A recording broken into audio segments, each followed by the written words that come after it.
வணக்கம். எல்லா பேத்துக்கும் வணக்கம். டிஎன்பிசில வந்து இப்ப வந்து பயங்கரமா ஓடிக்கிட்டு இருக்க விஷயம் தான். இப்ப வந்து பார்த்தீங்கன்னா, அவுட் ஆஃப் சோர்ஸ்‌க்கு என்ன புக் வாங்கலாம் அப்படின்ற வந்து இந்திய அரசியலமைப்புக்கு வந்து பார்த்தீங்கன்னா, குரூப் 1, குரூப் 2, குரூப் டி ஏ, குரூப் 4 இதுக்கு வந்து பார்த்தீங்கன்னா, அ பிரதீஷ் பப்ளிகேஷன்லேருந்து புக் வந்து வெளியிட்டிருக்காங்க. அந்த புக் தான் வந்து பாப்புலரா இப்ப வந்து ஓடிக்கிட்டு இருக்கு. இது வந்து பார்த்தீங்கன்னா, ஆத்தர் வந்து சதீஷ் குமார் வந்து. இது வந்து பார்த்தீங்கன்னா, இது வந்து 4த் எடிஷனு. இந்த புக் வந்து இப்ப வந்து நல்லபடியா ஓடிக்கிட்டு இருக்கு. நல்லாவும் இருக்கு அப்படின்ட்டு சொல்றாங்க. நானும் புக் வாங்குனேன். இந்த புக் வந்து பார்த்தீங்கன்னா, எங்க ஊர்ல வந்து தேனியில வந்து வாங்குனோம். வாங்குனோனே பார்த்தீங்கன்னா, புத்தக கண்காட்சி வந்து போட்டிருந்தாங்க. அதுல வந்து பார்த்தீங்கன்னா 10% டிஸ்கவுண்ட். இதுல வந்து பார்த்தீங்கன்னா, இந்திய அரசியலமைப்போட எல்லாமே வந்து இருக்கு. இது வந்து பார்த்தீங்கன்னா, முதல் பதிப்பு மே 2021. 2ஆம் பதிப்பு வந்து 2022 ஜூனு. அதுக்கடுத்து 3ஆம் பதிப்பு ஜூலை 2023. 4ஆம் பதிப்பு வந்து ஜனவரி 2025ல வந்து இது பண்ணது. கிட்டத்தட்ட 1 வருஷம் கணக்கு ஆயிப்போச்சு. இப்ப வந்து பார்த்தீங்கன்னா, இது வந்து 520 பக்கங்கள் இருக்கு. 520 பக்கங்கள் இருக்கு. இது பார்த்தீங்கன்னா ரூ. 590 10% டிஸ்கவுண்ட் போக நமக்கு வந்து ரூ. 540க்கு இந்த புக் வந்து தந்தாங்க. இந்த புக்கு பார்த்தீங்கன்னா நல்லாயிருக்கு. இந்த புக்கு பார்த்தீங்கன்னா வந்து இந்திய அரசியலமைப்பு வரலாற்றின் தாக்கம் வந்து ஃபர்ஸ்ட் குடுத்துருக்காங்க அந்த தலைப்புல. இது இந்திய அரசியலமைப்பு சட்ட வளர்ச்சி, ஆங்கில கிழக்கிந்திய கம்பெனி ஆட்சி, இங்கிலாந்து அரசின் வந்து ஆட்சி, இந்திய விடுதலை சட்டம் 1947 வரைக்கும் இருக்கு. அதுக்கடுத்து இந்திய அரசியலமைப்பு தோற்றம் பத்தி குறிப்புகள்லாம் வந்து நெறையா குடுத்துருக்காங்க. அதுக்கடுத்து பார்த்தீங்கன்னா, இந்திய அரசியலமைப்பு முக்கிய சிறப்பம்சங்கள் குடுத்துருக்காங்க. அதுக்கடுத்து வந்து போர் துணியில உள்ள முகவுரை குடுத்துருக்காங்க. அதுக்கடுத்து பார்த்தீங்கன்னா, அட்டவணை வந்து குடுத்துருக்காங்க. 12 அட்டவணை, கட்சி தாவல் தடைச்சட்டம் வந்து 5த் யூனிட்ல குடுத்துருக்காங்க. அதுக்கடுத்து வந்து பார்த்தீங்கன்னா, யூனிட் 6ல வந்து அரசியலமைப்பின் பகுதிகள் வந்து 22 பகுதிகள் மற்றும் அதன் சரத்துகள் வந்து குடுத்துருக்காங்க. அதுக்கடுத்து வந்து பார்த்தீங்கன்னா, யூனிட் 7ல பார்த்தீங்கன்னா, ஒன்றியமும் அதன் ஆட்சி எல்லையும் வந்து குடுத்துருக்காங்க. அதுக்கடுத்து யூனிட் 8ல வந்து பார்த்தீங்கன்னா, குடியுரிமை பத்தி குடுத்துருக்காங்க. இது வந்து பார்த்தீங்கன்னா, எல்லாமே வந்து நம்ம சிலபஸ் கவர் ஓரியன்டடா இருக்கு. அதுக்கடுத்து அடிப்படை உரிமைகள், அதுக்கடுத்து அரசு வழிகாட்டு நெறிமுறை கோட்பாடுகள் இதெல்லாம் வந்து தனித்தனியா வந்து ரொம்ப விரிவா வந்து குடுத்துருக்காங்க. இதுல வந்து நம்ம வந்து உள்ள போய் முக்கிய இம்பார்ட்டன்டான இத மட்டும் நம்ம வந்து படிச்சுக்கலாம். நம்ம அவுட் ஆஃப் சோர்ஸ் புக் வந்து இதுல வந்து நெறைய விஷயம் வந்து இதுல வந்து நம்ம கேதர் பண்ணலாம். அடிப்படை கடமைகள், அதுக்கடுத்து யூனிட் 12ல வந்து மத்திய அரசு பகுதி, பாராளுமன்றம் இதெல்லாம் பத்தி குடுத்துருக்காய்ங்க. அதுக்கடுத்து பார்த்தோம்னா, யூனிட் 13 வந்து மாநில அரசு. அதுக்கடுத்து யூனிட் 14 வந்து யூனியன் பிரதேசம். அதுக்கடுத்து ஊராட்சி அமைப்பு பகுதி, அதுக்கடுத்து நகராட்சி அமைப்பு பகுதிகள், அதுக்கடுத்து கூட்டுறவு அமைப்பு பகுதிகள் வந்து நெறையா வந்து இதுல வந்து குடுத்துருக்காங்க. உள்ளுக்கு போய் பார்த்தா தான் தெரியும் நம்ம வந்து எப்படி எல்லாம் குடுத்துருக்காங்கன்னு. ஆனா வந்து புக் வந்து நல்லாத்தான் இருக்கு. உள்ளுக்கு வந்து விலாவரியா வந்து நெறையா விஷயம் வந்து சொல்லியிருக்காங்க. அதுக்கடுத்து பார்த்தீங்கன்னா, யூனிட் 30 வரைக்கும் இது வந்து இருக்கு. யூனிட் 30 வரைக்கும் இதுல வந்து இருக்கு. 30 வரைக்கும் இருக்கு. இது வந்து இதுல 17 இதுல உள்ளுக்கு இடையில வந்து மொத்தம் வந்து யூனிட் வந்து 30 வரைக்கும் இதுல வந்து இருக்கு. யூனிட் வந்து 30 வரைக்கும் இருக்குது. இது வந்து பார்த்தீங்கன்னா 30 யூனிட் வரைக்கும் இருக்கு. இந்திய அரசியலமைப்பு. ஃபர்ஸ்ட்டு வந்து பார்த்தீங்கன்னா, இந்திய அரசியலமைப்பின் வரலாற்றின் தாக்கங்கள் வந்து பார்த்தீங்கன்னா, இதுல வந்து ஐரோப்பிய அந்த வருகைய பத்தி போட்டிருக்காங்க ஃபர்ஸ்ட்டு இன்ட்ரோடக்ஷன்ல.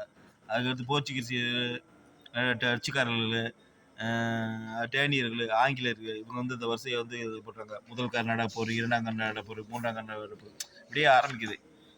அதுக்கடுத்து பார்த்தா ஒழுங்குமுறை சட்டம், பிட்டு இந்திய சட்டம், பிட்டு இந்திய திருத்தச் சட்டம், பட்டாய சட்டம் 1, 2, 3, 4 பட்டாய சட்டம். அப்படி இந்த எல்லாமே குடுத்துருக்காங்க. அதுக்கடுத்து இந்த பிரிட்டிஷ் இந்திய சட்டத்த பத்தி விலாவரியா எல்லாமே குடுத்துருக்காங்க. அதுக்கடுத்து மிண்டாமார்லி சீர்திருத்தம், மாண்டே சாம்ஸ்போர்ட் சீர்திருத்தம். அதுக்கடுத்து பார்த்தீங்கன்னா, இந்தியா விடுதலை சட்டம் 1947 அது ஆகஸ்ட் அறிக்கை எல்லாமே வந்து நல்லா வந்து தெளிவா சூப்பரா வந்து குடுத்துருக்காங்க. இது வந்து பார்த்தீங்கன்னா, இதே இருக்கு. கலரா தான் இருக்கு. படிக்கிறதுக்கு நல்லா சூப்பரா இருக்கு. வந்து புத்தகத்த வந்து பையில வந்து வைக்கிறதுக்கு ஏதுவாத்த இருக்கு. இது வந்து இந்த புத்தகம் பார்த்தீங்கன்னா. இதுல வந்து பார்த்தீங்கன்னா, ஆகஸ்ட் நன்கொடை வந்து 1940, நேரு அறிக்கை வந்து 1928 இந்த இம்பார்ட்டன்டான விஷயம் நெறையா வந்து குடுத்துருக்காங்க இந்த புக்கு வந்து. அரசியல் அதுக்கடுத்து இந்திய அரசியலமைப்பின் தோற்றம். இந்திய அரசியலமைப்பு எப்படி தோன்றுச்சு அப்படின்றது, அப்படி வந்து எந்த வருஷத்துல 1919 மாண்டே சேம்ஸ்போர்டு சீர்திருத்தம் அப்ப இருந்து வரைக்கும் குடுத்துருக்காங்க. 1940 டிசம்பர் 9லேருந்து அ ஆரம்பிச்சு எ எல்லாமே வந்து நல்லபடியா குடுத்துருக்காங்க. அதுக்கடுத்து பார்த்தீங்கன்னா, அரசியல் நிர்ணய சபையில் வந்து 15 பெண்கள் இடம்பெற்றிருந்தார்ன்னு சொல்லியிருக்காங்கல்ல. அந்த 15 பெண்கள் வந்து யாராண்டு சொல்லியிருக்காங்க. அம்மு சுவாமிநாதன், கன்ஷா சிவராஜ் மேத்தா, மாலதி சௌத்ரி, ரேணுகா ராய், விஜயலட்சுமி பண்டிட் இவங்க ஒரு 15 பேருக்கெல்லாம் குடுத்துருக்காங்க. அதாவது நம்ம வந்து படிச்சிருக்க மாட்டோம். இத வந்து தெளிவா வந்து குடுத்துருக்காங்க. அதுக்கடுத்து பார்த்தீங்கன்னா, இது வந்து பெரிய குழுக்கள் என்று சொல்லியிருக்காங்க. அதாவது பெரிய குழுக்கள் இந்திய அரசியலமைப்பு சட்டத்தின் உருவாக்க 23 குழுக்கள் ஏற்படுத்தப்பட்டன. இதுல பெரிய குழுக்கள் வந்து 8, சிறிய குழுக்கள் வந்து 15 அப்படின்றாங்க. இந்த பெரிய குழுக்கள்ல வந்து எத்தனை பேர்? 8 பேர் இருந்தது. யாராவது இருந்தது? ஒன்றிய அதிகார குழு வந்து ஜவஹர்லால் நேரு, ஒன்றிய அரசியலமைப்பு குழு வந்து ஜவஹர்லால் நேரு இப்படின்னு பல வாக்கள வந்து நிறைய பேர் வந்து வந்து கொடுத்துருக்காங்க. அதுக்கடுத்து வரைவு குழு உறுப்பினர்ல வந்து பார்த்து இந்த 7 பேர் டாக்டர் பி.ஆர். அம்பேத்கர், கோபாலசாமி ஐயர், அல்லாடி கிருஷ்ண ஐயர் இப்படி ஒரு 7 பேர் கொடுத்துருக்காங்க. அதுக்கடுத்து அரசியலமைப்பு சட்டத்தை ஏற்றுக்கொண்ட நாளாக 1949 நவம்பர் 26 அன்றே வந்து கீழ்கண்ட 15 சரத்துக்கள் நடைமுறைக்கு வந்தன. அப்போ வந்து எத்தனை? அந்த 1949 நவம்பர் 26ஆம் தேதி வந்து எத்தனை சரத்துக்கள் நடைமுறைக்குன்னா 15 சரத்துக்கள் வந்து நடைமுறைக்கு வந்தன. அது என்னென்ன சரத்து அப்படின்றது தான் தெளிவாக வந்து கொடுத்துருக்காங்க புக்கில் வந்து. நல்லா வந்து எல்லாமே தெளிவாக வந்து கொடுத்துருக்காங்க, கலராக கொடுத்துருக்காங்க. அதுக்கடுத்து வந்து டாக்டர் பி.ஆர். அம்பேத்கர் வந்து சிறப்புகள், அது தாழ்த்தப்பட்ட வகுப்பினருக்கான மிக சிறந்தவர், இந்திய அரசியலமைப்பின் தந்தை, இந்திய அரசியலமைப்பின் சிற்பி, இந்திய அரசியலமைப்பின் முதன்மை வடிவமைப்பாளர், நவீன மனு. நம்ம கொஞ்சம் நவீன மனுன்றதுலாம் நம்ம வந்து படிச்சுக்க மாட்டோம். அது வந்து அம்பேத்கர். இந்திய அரசியலமைப்பின் யூனியன் என்ற வார்த்தையை வந்து வழங்கியவர் வந்து அம்பேத்கர். இதெல்லாம் வந்து புதுசாக இருக்கு.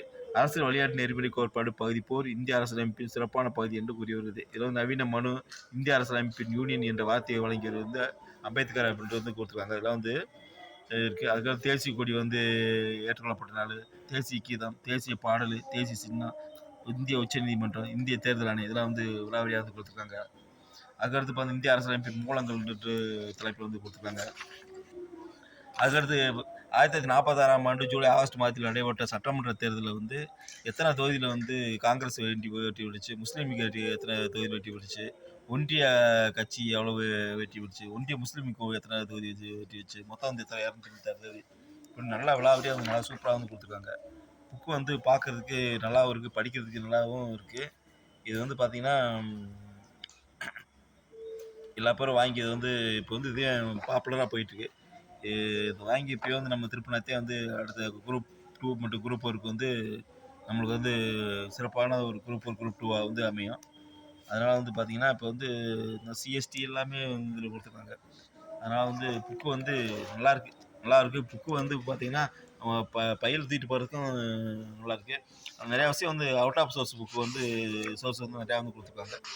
அதனால் வந்து இந்த புக்கை வாங்கலாம்ன்ற ஒரு எண்ணத்தில் இருந்து இன்றைக்கி வந்து வாங்கியிருக்கோம்னா ஒரு 10% டிஸ்கவுண்ட்டில் 590 சொன்னதை 540 வந்து நாங்கள் வந்து வாங்கியிருக்கோம். நல்லாத்தே இருக்குது இந்த புக்கு. இந்த புக்கை வந்து வாங்கி படிங்க. இது நம்மளுக்கு வந்து இந்தியன் பாலிடிக்ஸில் வந்து ஒரு நல்ல புத்தகமாக வந்து இருக்கும். அதே மாதிரி தேசிய பெண்கள் ஆணையத்தின் தலைவர் வரிசையில் வந்து சேனாத் பட்நாயக் ஃபஸ்ட்டு. அப்போ வந்து அதுக்கடுத்து பார்த்திங்கன்னா இப்போ வரைக்கும் இது விஜய் கிஷோர் ரஹத்கார் 2024 வரைக்கும் அப்டேட் வரைக்கும் இங்கே கொடுத்துருக்காங்க. அதுக்கடுத்து பார்த்திங்கன்னா எல்லாமே வந்து நல்லா லோக்பால், லோக் ஆயுக்தா எல்லாமே வந்து நல்லா சிறப்பாக வந்து கொடுத்துருக்காங்க. அதனால் வந்து இந்த புத்தகம் வந்து நல்லா இருக்குது, சிறப்பாக இருக்குது. இந்த புத்தகத்தை வாங்கி பயனடைஞ்சு நம்ம இந்த அடுத்து வரும் குரூப் 4க்கு வந்து நல்லா வந்து தேர்வு எழுதுவோம். நன்றி, வணக்கம்.